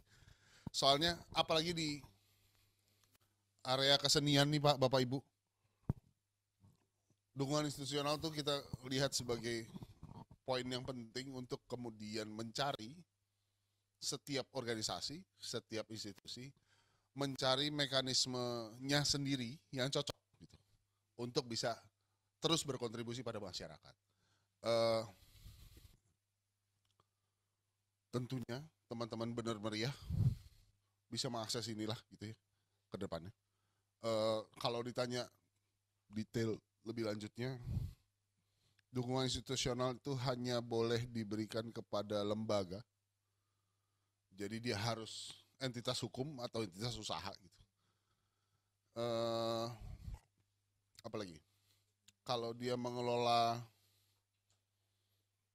mengelola sebuah ruang fisik itu bisa lebih besar capsnya. Kalau yang pengelola ruang fisik tuh bisa 1 miliar up to 1 miliar per tahun. Karena ini institusional nih, bahkan bisa buat operasi uangnya bisa dilakukan buat operasional. Kalau yang bukan pengelola ruang fisik tapi organisasi profesi gitu misalnya bisa sampai up to 500 juta setahun. Dan kalau lewat evaluasinya baik gitu, tiap akhir tahun bisa sampai 3 tahun berturut-turut dapat. Dan diharapkan setelah 3 tahun punya strategi keberlanjutan yang lebih saklek, dia tahu harus dapat resource, revenues dari mana dan sebagainya. Kurang lebih kalau ditanya lebih lanjut tentang dukungan institusional gitu Bu.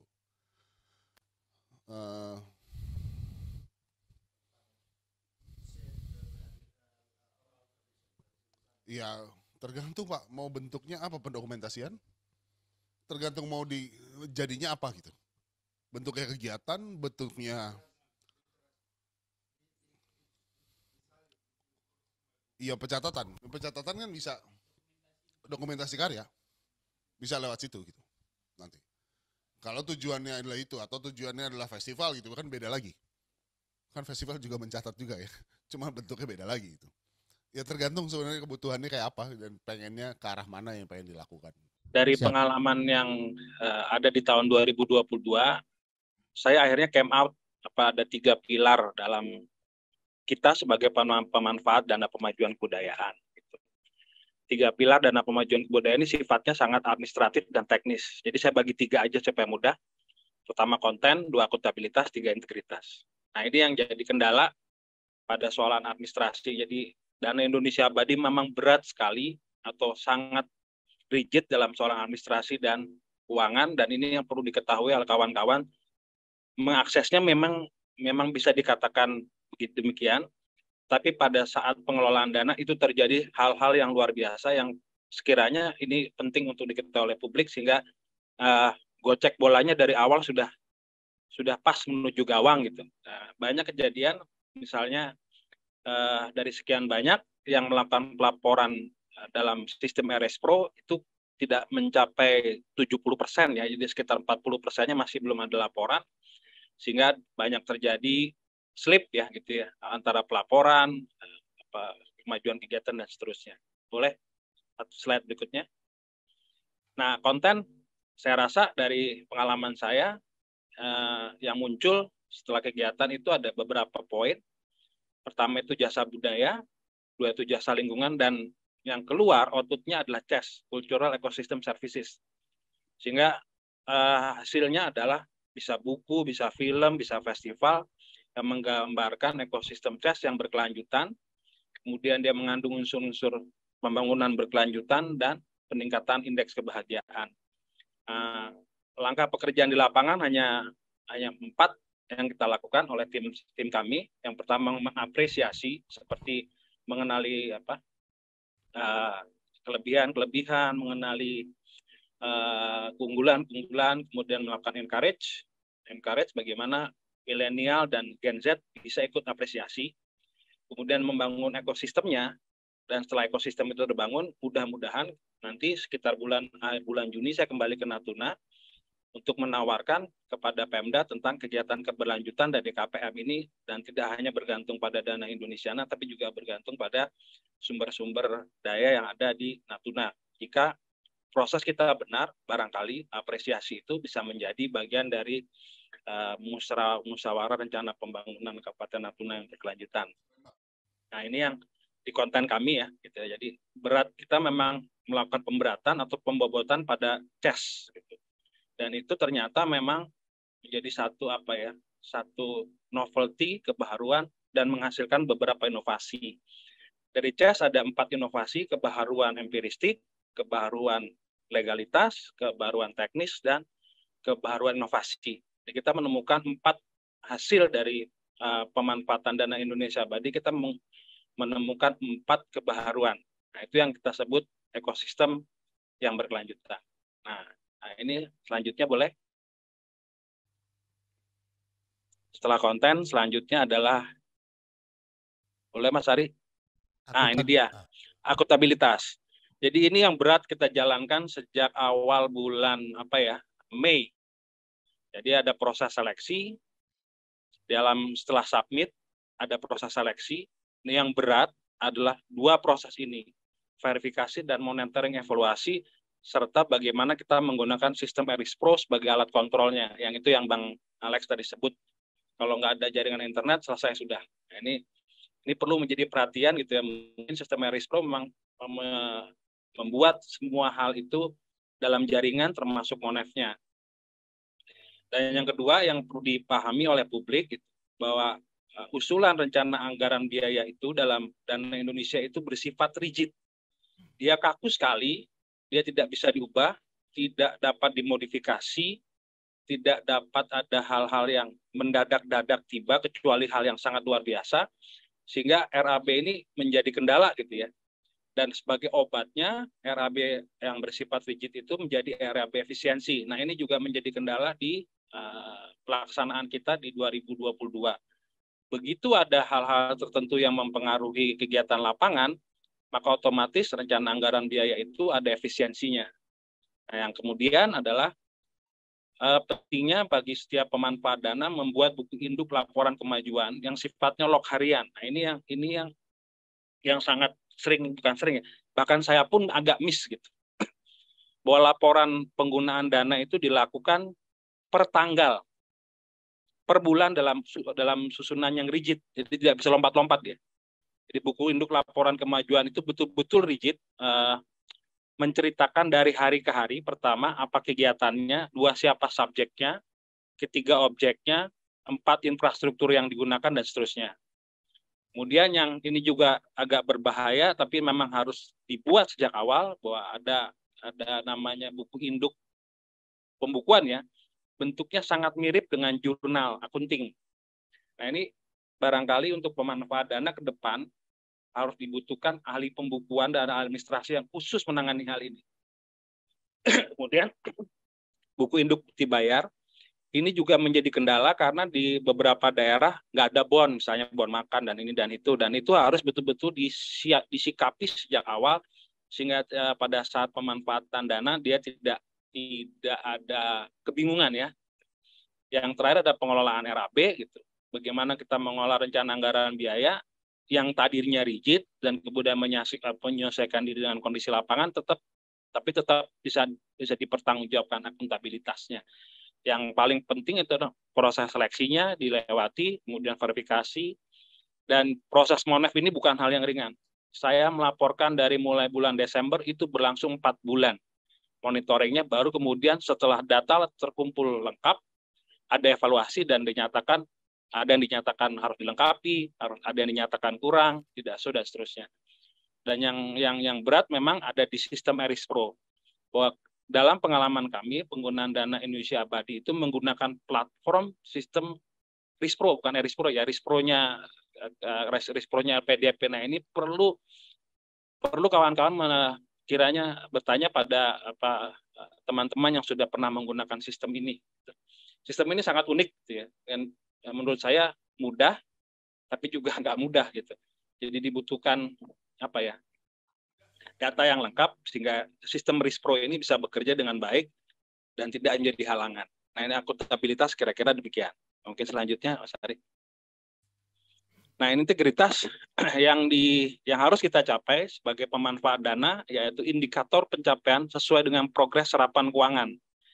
Nah ini yang menjadi kendala ya. Ada pencapaiannya lebih, progres serapannya kurang, ada yang serapannya berlebihan, tapi progres fisiknya tidak.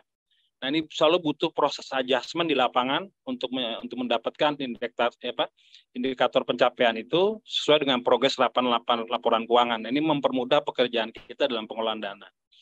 Kemudian ada lagi hal lain yang perlu diperhatikan itu pertanggungjawaban mutlak SPTJM, pemanfaat dana, sehingga kita harus siap-siap dari awal melakukan mitigasi berbagai hal apabila kendala, karena di dalamnya ada pertanggungjawaban mutlak. Apapun yang terjadi, outputnya harus keluar, indikatornya harus dicapai. Kemudian sebisa mungkin tidak ada perubahan pagu pada rencana anggaran biaya. Ini yang agak berat ya, mungkin disinilah letak pentingnya administrator dan pembukuan untuk mencoba tidak ada perubahan pagu pada RAP. Karena ketika terjadi perubahan pagu, maka otomatis indikator pencapaian pun akan berubah. Nah ini yang perlu dicermati. Gitu. Yang terakhir, barangkali ini yang agak gimana gitu ya. Ketika ada RAP efisiensi, maka konsekuensinya ada sisa anggaran. Nah itulah yang terjadi pada tim kami gitu. Kami melakukan efisiensi sedemikian rupa sehingga memang ada sisa anggaran, tapi belum ada keputusan untuk apa dan bagaimana sisa anggaran ini dialokasikan, gitu kan? Apa harus kembali ke negara dengan mekanisme apa dan kalau bisa dipakai mekanismenya apa, belum ada keterangan dan kita standby.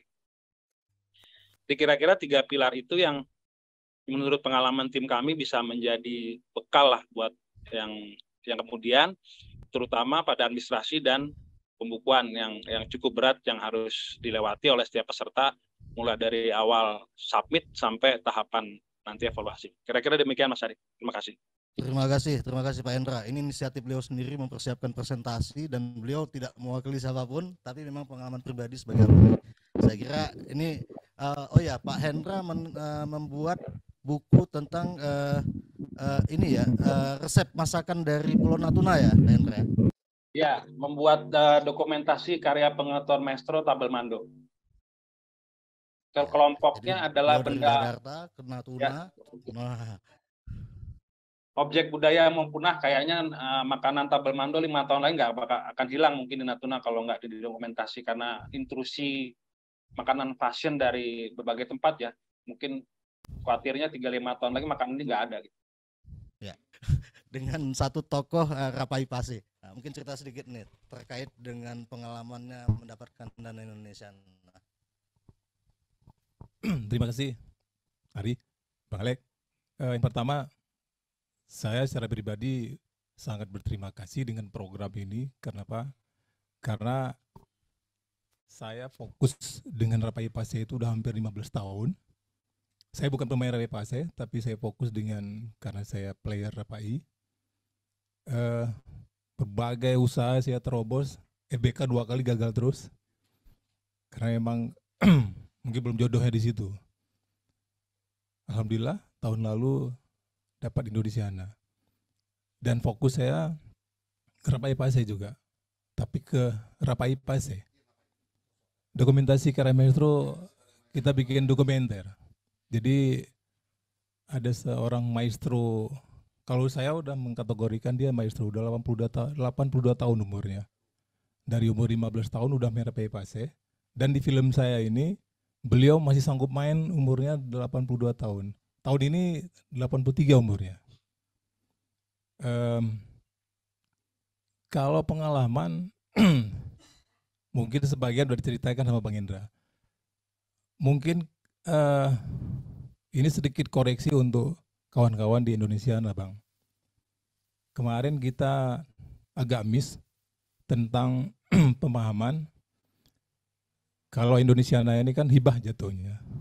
Ternyata LPDP dianggap penghasilan.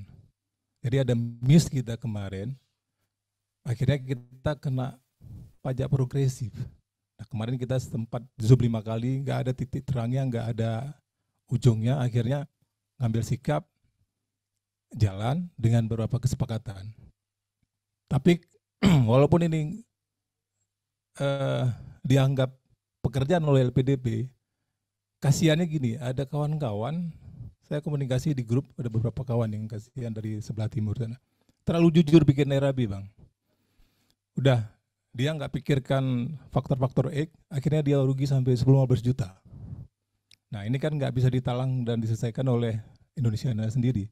Akhirnya tekor. Nah kalau saya mungkin seri lah. Karena 2 kali kena pajak, aku ujungnya seri. Rencana mau ganti pelak mobil gagal.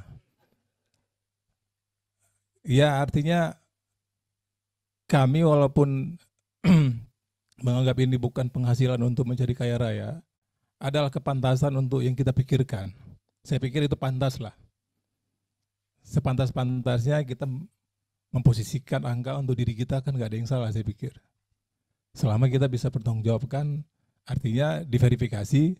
Alhamdulillah saya lihat di RS Pro tinggal ditransfer 20% lagi. Jadi kalau di grup kita hari mungkin saya akan jadi orang pertama yang akan selesai. Mudah-mudahan. Jadi ini proses seperti Bang Indra bilang rumit dan ini bukan menakut-nakuti. Artinya begini, ketika kita udah siap mau ikut Indonesiana, jangan kita pikirkan bikin proposal, bayangin project, dapat uang. Simpel kali.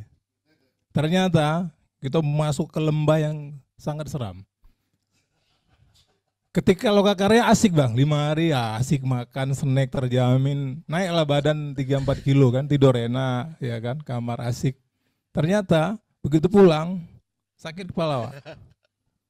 Langsung ini kan, migrain pindah ke belakang nih, double-double lah. Tapi karena kita udah, artinya nembusnya nggak gampang, nggak boleh mundur gitu. Apapun yang terjadi selesaikan. Alhamdulillah proses selesai. Cuman ada beberapa hal mungkin koreksi juga untuk kawan-kawan.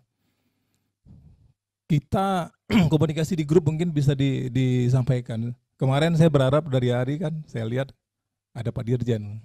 Kalau Pak Dirjen hadir, bisa hadir dengan Zoom, saya pikir dia akan dengar akar rumput kan. Dia bisa dengar langsung gitu. Mudah-mudahan melalui Bang Alek bisa sampaikan. Komunikasi kita Bang dengan grup, admin grup lah, mohon maaf, sangat lambat sekali. Artinya apa?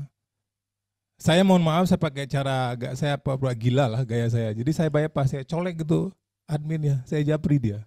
Kalau enggak, terus terang ya Ari, mohon maaf, lambat sekali responnya. Ya mohon maaf lagi, bahasa saya kadang-kadang ada sedikit agak tajam, akhirnya direspon. Ternyata memang harus pakai cara kayak gitu kita. Komunikasi ya, politik komunikasi ini mungkin. Kalau kita bahasa, mohon izin Mbak, kayak lama kali. Jadi pakai, Mbak gimana punya saya udah selesai belum? Jadi agak tegas kayak gitu. Akhirnya direspon.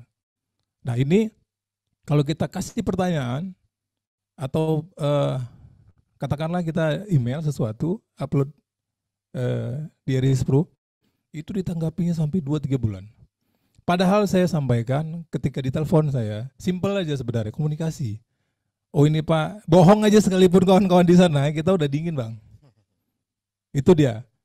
Jadi kalau disampaikan saja, mohon maaf Bapak, kita sedang diproses gini, selesai. Kita paham betul ada 300 proposal, nggak mungkin dikerjakan dengan tim secepat kilat gitu. Semua kan harus hati-hati. Apalagi seperti Bang Alek jabarkan tadi, uang dana abadi nggak gampang laporannya. Dan saya udah alami. Ada beberapa kawan-kawan juga seperti Sabri, yang lain-lain, saya jamin semua akan menghadapi kepentingan-kepentingan ini gitu. Oke Bang Jamal. Iya. Nah, ini coba sisi asiknya deh. Ketika dapat pengumuman diterima, coba sisi asiknya dikit aja. Kalau asik, aku pikir kalau melihat diri aku ya, mungkin agak impossible aku bisa terima bantuan, terima dana dari negara, karena aku agak nyinyir untuk negara gitu. Jadi agak makanya begitu dapat, ini kayaknya udah mulai dicintai aku sama negara nih, kira-kira gitu kan. Karena emang aku agak nyinyir Bang. Terus terang tangan aku agak gatal gitu, ngelihat sesuatu, baca sesuatu, hajar gitu kan. Jadi ketika dapat, kayaknya perlu agak ngerim sedikit biar berimbang gitu kan. Kira-kira gitu. Nah, kalau ke Indonesia sendiri, ke kerjaannya gitu, aku bersyukur karena apa? Mohon maaf, PASE ini nggak ada yang peduli Bang. Rapi PASE ini nggak ada yang peduli. Pemerintah daerahnya pun bohong, nol besar gitu. Jadi ketika ada kesempatan aku mau Aceh Utara, ngangkat itu kesenian. Karena gini, menurutku Rapai PASE ini satu-satunya alat musik perkusi yang dengan diameter sebesar itu, yang dimainkan dengan tangan kosong, dengan cara digantung. Nggak ada di dunia lain. Cuma ada di Aceh Utara. Cuman dia. Sampai 3-5 kilometer frekuensinya kedengaran suaranya. Dan itu pun nggak semua Aceh Utara ada. Cuma ada wilayah PASE gitu. Oke ya. Biar adil Bang Hendra. Asiknya Bang Hendra. Mana Bang Hendra? Asiknya bisa jalan-jalan. Pastinya kan itu. Yang lebih asik lagi adalah interaksi kita kepada masyarakat, ternyata cara masyarakat merespon. Tadinya masyarakat bingung nih, ini ngapain sih nih orang? Ada butuh waktu juga beberapa saat untuk mensosialisasi dana Indonesia Abadi versi tim. Gitu ya. Saya mungkin pada saat pelaksanaan lapangan didatengin beberapa anak muda, karena anak-anak ini bilang, Mas Hendra, dana Indonesia Abadi gimana aksesnya?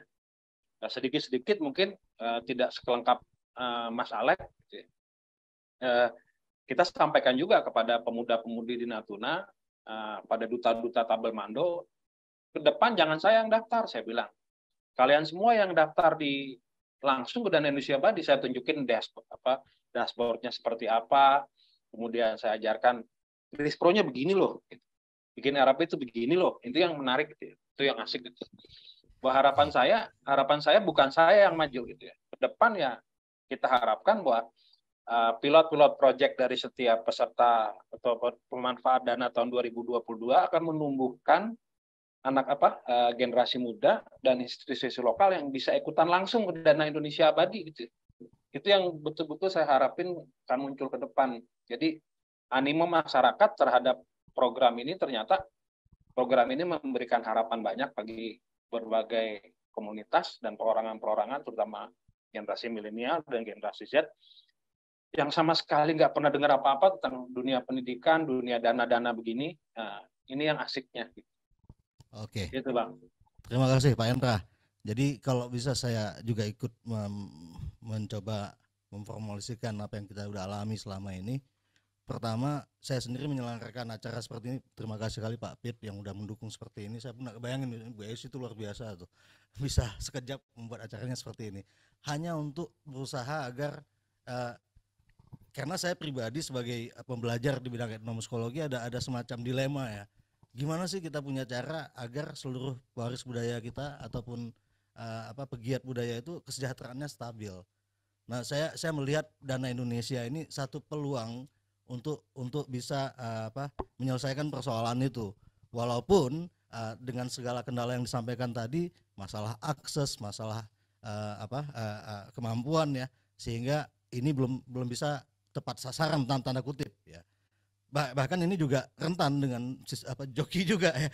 Kita nggak tahu ya, tapi apapun bisa terjadi dengan ini.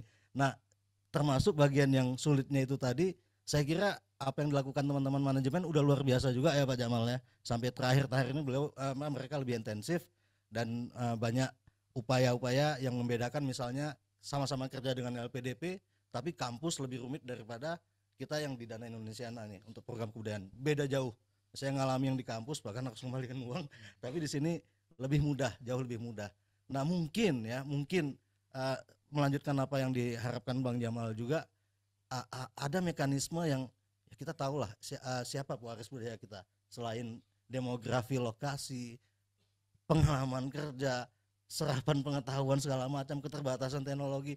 Apakah mungkin suatu saat nanti memang urusan administrasi ini memang seperti fungsi dari kementerian itu, memang administrasi mereka yang pegang, tapi substansi kita yang tanggung jawab.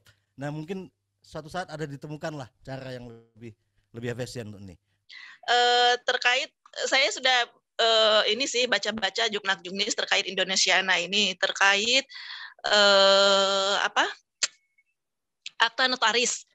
Banyak lembaga komunitas kalau di sini ya di pesisir barat Lampung ini memang sudah terbentuk lama, sudah ada aktivitas lama segala macam, cuman memang masalahnya mereka tidak ada pengesahan notaris.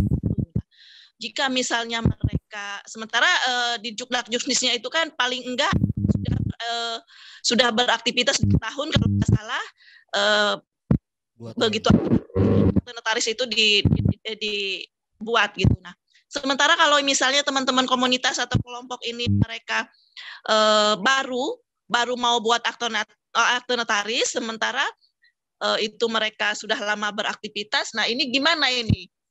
Masih bisa nggak ya kira-kira itu untuk ikut gitu, walaupun akte notarisnya itu baru dibuat gitu. Itu Pak Jamal, Pak Alex, mohon di ininya. Terima kasih Bu Eli. Mungkin langsung aja dua pertanyaan itu.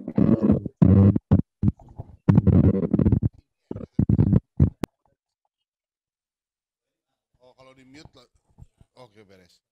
Oke, Bu Eli, sebelum ke Pak Sultan nih.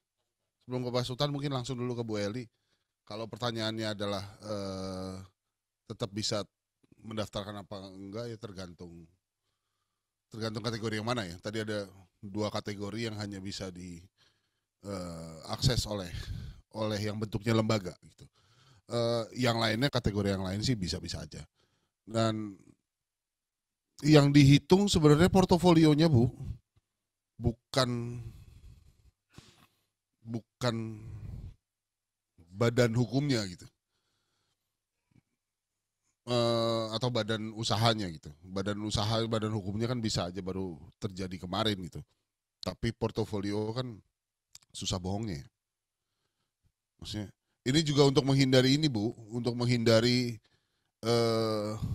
tiba-tiba gara-gara ada pendanaan kayak gini tiba-tiba muncul 100 komunitas baru gitu. Ya, itu kejadian, bukan enggak gitu. Banyak juga tiba-tiba yang proposalnya copy paste gitu. Dari yang lain kita tahu ini yang nyusun 1 orang gitu ya, banyak juga yang kayak gitu. Ya, ini salah satu mekanisme kontrol yang mau dibikin sebenarnya. Kalau ditanya boleh apa enggak mendaftarkan, iya, ya boleh lah tentunya. Baik lewat yang komunitas atau kelompok kebudayaan maupun lewat yang institusional ya, yang lembaga bentuknya. Jadi kalau tadi memang sudah beraktivitas lebih dari 3 tahun gitu ya, itu yang dibuktikan aktivitas itu. Iya. Tapi kalau nggak bisa dibuktikan juga susah juga ya. Memang ia sudah melakukan aktivitas tersebut. Ada apa? Buku katalognya dari 3 tahun yang lalu, ada foto atau rekaman atau apa pameran yang sebelumnya segala macam untuk bisa membuktikan bahwa portofolionya sudah dilakukan. Indonesian Dance Festival itu umurnya 31 tahun. Yayasannya umurnya 3 tahun yang lalu.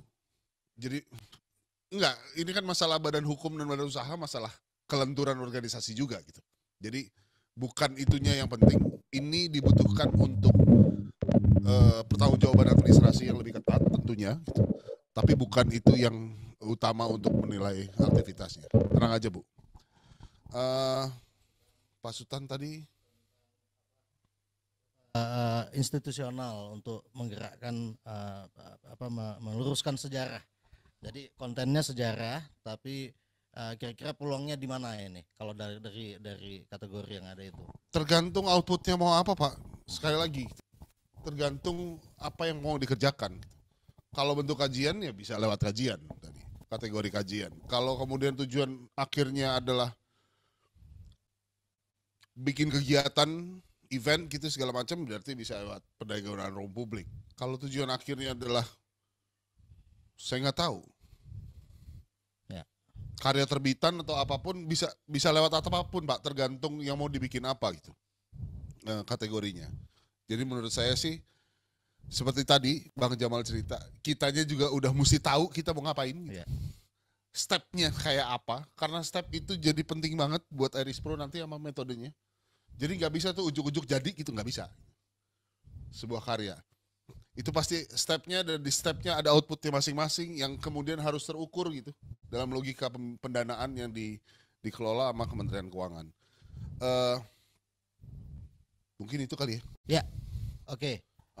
Jadi teman-teman, pertama ini bukan sosialisasi resmi. Jadi nanti kalau untuk teknis, dari step-step yang harus kita lakukan itu nanti dari kementerian akan ada jadwal khusus untuk sosialisasi. Nah, saya memang mengambil inisiasi untuk kita bertemu di sini, termasuk teman-teman di Zoom, itu lebih ingin karena pengalaman kita kan semua sama ya, kita mulai masuk dapat informasi, terus kita masuk ke linknya. Yang pertama ditanya adalah hal-hal yang sifatnya substansi. Kenapa ini penting dilakukan dan kenapa Anda bisa dipercaya untuk melakukan itu. Nah, mungkin kita bisa gali itu dari perspektif Pak Alex ya, yang duduk sama Dewan Pengarah. Kita punya isu apa sebenarnya yang sebenarnya ini satu pintu yang kalaupun kita kalah dengan pintu itu bukan masalah hal-hal yang sifatnya teknis, tapi memang belum kena. Ini yang kena ini apa sih sebenarnya? Maaf nih bahasanya jadi agak yang kenapa halus. Saya nggak bisa jawab itu gitu ya. Maksudnya yang kena apa, tapi saya bicara tentang tujuan dari masing-masing kategori gitu. Tujuan dari masing-masing kategori kayak tadi saya bilang, kategori yang lakukan fasilitasi tujuannya adalah membentuk kegiatan membentuk organisasi kebudayaan yang bisa sustainable gitu. Tujuannya adalah itu. Museum saya udah 30 tahun. Bisa bergerak sendiri dan bagus-baik aja, kenapa saya nggak bisa nerima duit itu? Ya mungkin belum urgent menurut komite seleksi. Ya, maksudnya kan saya bukan komite seleksi gitu Pak. Ini adalah teman-teman sendiri, mungkin belum urgent menurut mereka. Misalnya, saya nggak tahu Bapak Ibu misalnya tahu Hammer Sonic nggak? Hammer Sonic tuh festival konser metal terbesar di Indonesia gitu ya. Penting banget. Kalau nggak ada itu, nggak ada festival itu gitu untuk scene musik heavy metal gitu ya, nggak ada festival tersebut, maka nggak ada kesempatan buat band-band yang muda untuk bisa bertemu dengan internasional.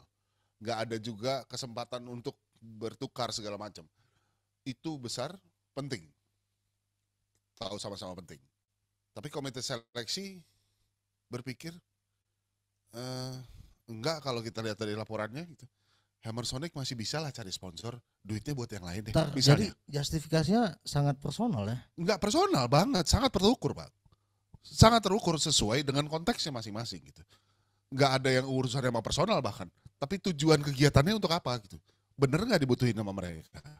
Saya personal Dewan Pengarah ini. Bukan Dewan Pengarah, komite seleksi. Komite seleksi. Dan bukan personal mereka juga, kan mereka punya alat ukurnya masing-masing. Ada setiap kategori ada alat ukurnya. Saya nggak bawa contohnya lagi. Tapi alat ukur itu memang tidak dipublikasikan ya, tidak dipublikasikan ke. Dipublikasikan di akhir. Dipublikasikan juga. Okay. Dipublikasikan di akhir. Punya alat ukur untuk bisa melihat sebuah project gitu, sebuah proposal itu mencapai yang mana gitu. Itu alat ukurnya. Tapi keputusan terakhirnya bukan dari instrumen gitu. Keputusan terakhirnya dari rapat pleno. Menurut rapat barang ini penting apa enggak? Jadi bisa aja nilainya tinggi, tapi begitu menurut rapat, ntar dulu deh, ini kayaknya ini lebih urgent, bisa begitu. Tapi itu beneran keputusannya mereka nih, gitu, si komite seleksi. Kalau ditanya rumusnya apa, gak ada rumusnya selain jelas menjelaskan, karena banyak yang gak jelas. Beneran, banyak yang gak punya kemampuan untuk menyatakan dengan baik sebenarnya tujuannya apa, mau ngapain. Karena proposal. Dan bahkan itu udah gini, kita tahu banyak juga kita yang punya masalah dengan menulis dengan baik gitu ya. Oke, dibantu deh, rekam deh di video, cerita di video. Maunya apa sih? Tunjukin barangnya gitu. Boleh. Itu bagian yang bisa mendukung gitu. Karena yang dicari nomor satu, ini beda sama yang lain ya. Banyak akses pendanaan yang lain, nomor satu yang diperiksa administrasi dulu. Lengkap apa enggak, KTP-nya ada apa enggak, segala macam kan itu dulu. Dana Abadi Kebudayaan enggak gitu. Nomor satu yang diperiksa adalah substansinya dulu. Kegiatannya mau ngapain? Organisasinya siapa? Orangnya pernah ngerjain apa? Portofolionya 20 tahun terakhir kayak apa? Beneran logikanya logika kuratorial. Jadi ketika, iya kami kelompok yang penting nih, kita mau ngerjain ini. Iya, berapa lama udah ngerjain ini? Belum, ini yang pertama kali. Ya udah ntar aja dulu, bikin pengalaman aja dulu. Bikin pengalaman aja dulu. Yang lain bisa kerja tanpa bantuan pemerintah kok 15 tahun, kenapa Anda harus dibantu sekarang? Kan pertanyaannya jadi begitu. Mendingan kemudian si Dana Indonesiana fokus ke orang-orang yang sudah mengerjakan terus-menerus secara setia gitu ya. Tanpa komplain apa-apa, secara setia. Kalau tadi bilang, kita juga bawel juga nih sama pemerintah, nggak ada urusannya bang, gitu. Nggak ada urusannya sama sekali. Karena ini duitnya kan meskipun duitnya pemerintah, logika seleksinya sama sekali nggak ada pemerintah gitu. Teman-teman kita juga yang menyeleksi gitu, yang juga mungkin punya pandangan yang sama kita gitu. Tapi logiknya adalah, yuk menyatakan dengan baik gitu, maunya kemana, terukur, masuk akal, dibutuhkan, urgent gitu, sama tempat itu. Kayak tadi Bang Hendra cerita bahwa kenapa ini penting? Karena mencatat makanan, apa nama Bang Hendra tadi? Di Natuna tadi, nama makanannya? Apalah tadi itu? Pengakuan tradisional. Ini penting, kalau nggak dicatat sekarang 5 tahun lagi udah hilang. Pengetahuan tradisionalnya nggak sampai. Mando bang. Mando. Mando. Nah. Ketika urgensi itu disampaikan dan dinilai, oke, ini sangat penting. Udah gitu dapat ininya juga banyak kan, dapat afirmasinya tadi bang ya, ini urusannya sama perempuan, ini urusannya sama 3T ya, Natuna, set Laut Cina Selatan gitu. Udah dapat poin-poin tambahan itu kan, ngomongnya sama perempuan segala macam. Jadi kemudian komite seleksi juga melihatnya, iya ini urgent nih gitu, untuk kemudian masuk. Tapi memang saya harus akui, komplain banyaknya teman-teman di komite seleksi adalah mereka nggak bisa nangkep ini sebenarnya mau bikin apa gitu. Banyak yang terbiasa, banyak yang tidak terbiasa menulis menulis proposal dengan lugas. Jadinya latar belakang tuh 5 halaman gitu. Bahkan seleksi pertama nggak bentuk proposal itu, cuman isi pertanyaan-pertanyaan. Berusaha disingkat-singkat tuh, maksimum 200 kata, maksimum 100 kata. Itu malah itu yang mau diincar sebenarnya. Pengen bikin apa sih? Siapa sih yang akan menerima? Akibatnya pada siapa? Kenapa ini penting? Anda siapa? Ya. Kenapa Anda yang harus melakukan ini? Kenapa bukan dia? Kan itu pertanyaannya. Ya. Mungkin lanjut Bang ke orang Bang. Ini kan di situ slide Abang juga saya nggak ngelihat ada batasan umur pertama. Terus profesi, bahkan tadi Pak Sultan seperti salah tangkap seolah ini untuk akademik ya. Padahal ini Bang Jamal nggak ada latar belakang akademik. Saya PNS, Bang Hendra bukan. Itu sebenarnya bagaimana Dana Indonesiana melihat bahwa ini kategori-kategori orang yang layak baik secara umur. Yang layak bukan orangnya, Oke. yang layak barangnya. Barangnya, oke. Mau di 15 tahun juga nggak apa-apa. Produknya, outputnya apa, Aha, impactnya apa ke orang, ke masyarakat. oke. Bahwa yang mengerjain Bang Jamal, oke, lihat portfolio Bang, bener lo Mhm, bisa ngerjain ini kan itu. mhm, Oh, proyeknya keren nih. Hmm. Yang ngerjain siapa? Bang Jamal. Oh, Bang Jamal lihat portofolionya. Lah, dia peneliti jamur, kenapa mau ngerjain rapai pase misalnya. Ya kemudian jadi, entar dulu deh. Tapi kalau emang dia musikologis, kenapa enggak gitu? Kan itu bagian. Gak ada urusan profesi, gak ada urusan, yang penting pengalaman tadi dan memang barangnya urgen. Dan Oke. berguna buat publik. Umur Gitu. nggak ada, Hah? Umur nggak ada ya? Nggak ada urusannya sih sama umur ya. Nggak ada ya. Kalau menurut saya. Terus ini, Ya ini, mungkin anak-anak kali ya. Tapi Ya. nggak ada, kita nggak punya Nggak ada. batasan itu. nggak ada batas umur Hah? ya. Ini juga Bang, karena kaitannya sama bahasa sosialisasi dari teman-teman kementerian ya. Ini mungkin Bang Jamal karena temannya rektor gampang dia nyerap bahasa kayak gitu. Tapi Ya, itu harus diakui, iya, kemampuan sosialisasi dan komunikasinya Kementerian untuk hal ini memang kurang. Itu yang perlu diperbaiki. Penyederhanaan apa istilahnya? Sistem Eris Pro juga pengen kita dapetin. Dia harus tetap bisa dipertanggungjawabkan, tapi nggak harus serumit itu dong gitu ya, misalnya. Itu juga kita masih coba usahakan. Memang nggak gampang juga gitu menerjemahkannya kepada teman-teman yang tidak terbiasa bekerja di bidang kebudayaan gitu misalnya. biasa bekerja tapi tidak dengan cara yang tertentu gitu kan. Enggak, kita juga banyak banget hal intangible yang belum kita sepakati bersama gitu. Misalnya, kita nggak pernah punya standar biaya profesi kan nggak ada di kita. Kita ketinggalan gitu sama asosiasi pekerja metalurgi gitu. Jelas tuh mereka. Kita tuh nggak punya gitu, standar tersebut. Jadi di mata, itulah kenapa kegiatan kebudayaan, profesi kebudayaan di mata pengelola anggaran negara gitu dianggapnya informal. Ya karena nggak standar. Padahal bukan gitu kan maksudnya. Tapi sistem ini kemudian melihatnya sebagai informal karena nggak ada standarnya gitu. Kita juga begitu mau kitanya sendiri melakukan standarisasi juga rumit. Ketika penciptaan distandarisasi. Kalau yang teknis lainnya mungkin lebih gampang kali distandarisasi ya, maksudnya pemain instrumen jelas bisa kameramen jelas bisa dihitung teknikalnya. Tapi begitu kita ngomong penciptaan, gimana kita ngomong standarisasi kompetensinya?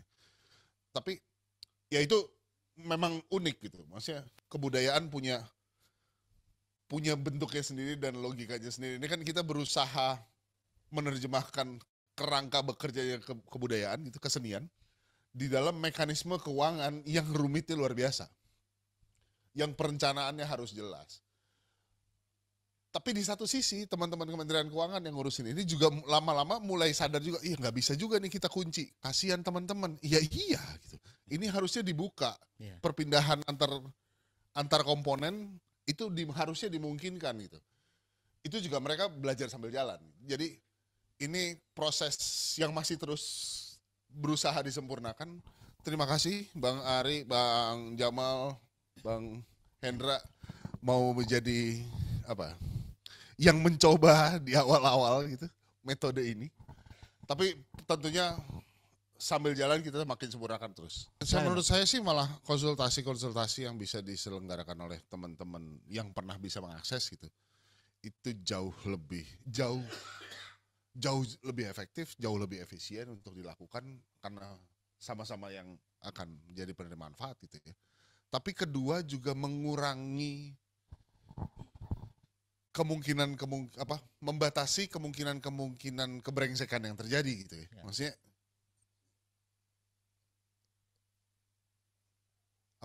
ngejoki lah segala macam jadi makin kurang gitu. Ya meskipun tetap kebaca ya oleh sistem. Tapi maksudnya benar untuk bisa melebarkan akses, makin banyak orang yang bisa mendaftar lah gitu paling enggak. Dan iya pengalaman jadi penting gitu. Ya kita tempatkan aja ketika kita mau berupaya untuk program ini, memang niat kita itu untuk hal-hal yang tadi kita sangat khawatirkan ya. Apa yang pernah kita punya itu semakin dalam untuk sulit kita gali. Saya keliling Sumatera kemarin, minta maaf kok lihatnya udah sama sekarang, Alfamart di mana-mana, Indomaret di mana-mana. Kita mau cari yang paling asli mungkin bahkan harus ke dalam kampung yang paling miskin yang semuanya serba sulit dan luar biasa. Jadi saya kira dana ini sangat membantu sebenarnya, bukan hanya untuk pekerjaan kita tapi dampaknya luar biasa untuk masyarakat, untuk budayaan kita. Ibu penting sekali nggak pertanyaannya, Bu? Silakan lah, Bu. Terima kasih, ini khusus untuk Pak Alex nih ya, karena bagi saya ini baru juga, saya dari ISBI Pak.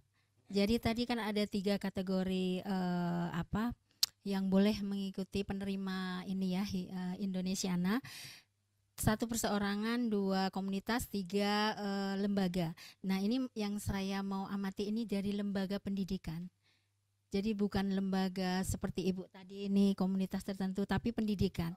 Kampus misalnya, jadi nanti kita badan dosen-dosen yang ada di situ boleh nggak? Oh iya, ya ini maksudnya mewakili lembaga. Jadi isu-isu apa yang selama ini mungkin pernah menang dari lembaga. Terus yang kedua, bisa nggak kita itu kolaborasi dengan komunitas gitu? Apa ada skemanya seperti itu? Itu saja. Terus terakhir ini Pak, barusan saya melihat websitenya. Untuk bagian dukungan institusional itu sudah ditutup, belum ada yang dibuka, Bu. Ini enggak Pak, ini yang tahun belum ada. Belum ada yang dibuka. Kok sedang seleksi substansi gitu tadi. Belum ada yang dibuka. Oke, baik. Iya, itu saja pertanyaannya, Pak. Oh iya, saya Bu Ratri Chandra. Siap, Bu Ratri. Bu Ratri, ini sebenarnya perdebatan kita juga sama Kementerian. Kita juga BPK juga terbuka untuk menyampaikan informasi yang sudah valid dari tim Dana Indonesiana ke semua pihak yang ada di Aceh gitu ya. Nah, untuk kekurangannya kami mohon maaf ya, karena ini pertama kali kami Zoom dari ruangan ini. Jadi masih banyak kekurangan, kami masih sangat belajar soal ini. Mudah-mudahan ke depan masih bisa jadi lebih baik.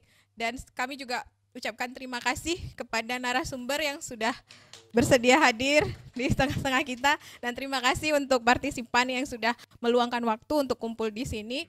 Dan mohon maaf sekali lagi atas kekurangan kami. Akhirnya kami tutup. Billahi taufiq wal hidayah. Wassalamualaikum warahmatullahi wabarakatuh.